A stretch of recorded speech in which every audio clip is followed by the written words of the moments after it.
Mon cher Platom, aujourd'hui je vais te raconter l'histoire de Adrian Seidelman. Avec un tel nom, tu te dis « Oh non, encore une histoire sur un personnage historique masculin ». Détrompe-toi, beaucoup pensent que Adrian est un homme, mais c'est juste une couverture. De plus, Adrian n'est pas vraiment humaine. C'est une créature cybernétique créée dans un laboratoire par le docteur Von Reichter, un savant fou ayant créé plus de 5000 autres cybers de ce type. Mais d'où est originaire Adrian? Est-elle d'origine brésilienne? Argentine? Écoute attentivement mon histoire pour tout savoir sur celle qui se fait nommer Cyber Six.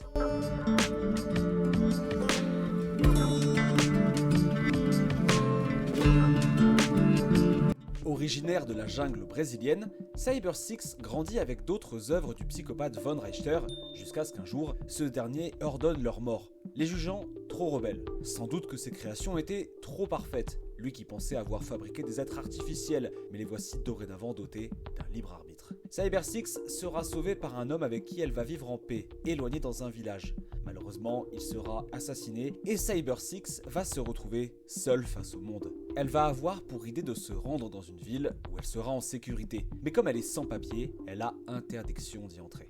Un jour, elle est témoin d'un accident de voiture mortel dans lequel une famille entière périt. Dans cette famille se trouvait un jeune homme nommé Adrian. En effet, Cyber Six trouve la carte d'identité dans les décombres de l'accident et après avoir respectueusement enterré le jeune garçon, elle décide de prendre son identité en conservant ses papiers, s'habillant désormais comme lui. C'est comme si Adrian n'a jamais été tué dans cet accident. Dorénavant, Cyber Six vit la vie d'un civil lambda qui travaille en tant que professeur au lycée le jour, de façon tout à fait normale, et la nuit, elle se transforme en Cyber Six, combattant le crime et sauvant des innocents sous sa véritable identité de femme.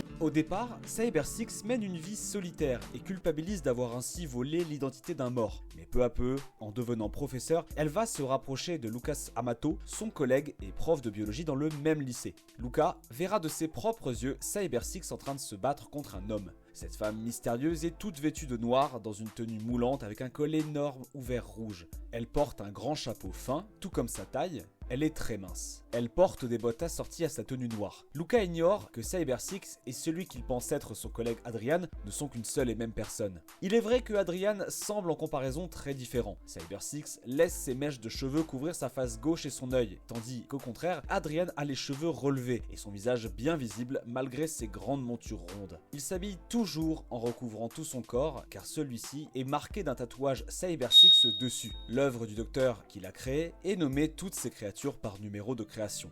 Voilà donc d'où lui vient ce nom de Cyber Six.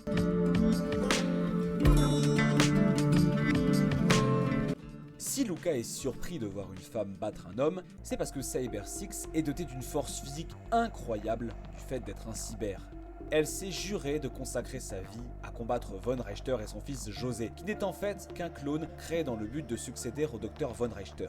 José a des allures d'enfant mignon et est assez drôle, mais sous cette apparence juvénile, il est aussi fou que son géniteur. Il finira d'ailleurs par le trahir, mais ça, c'est une autre histoire.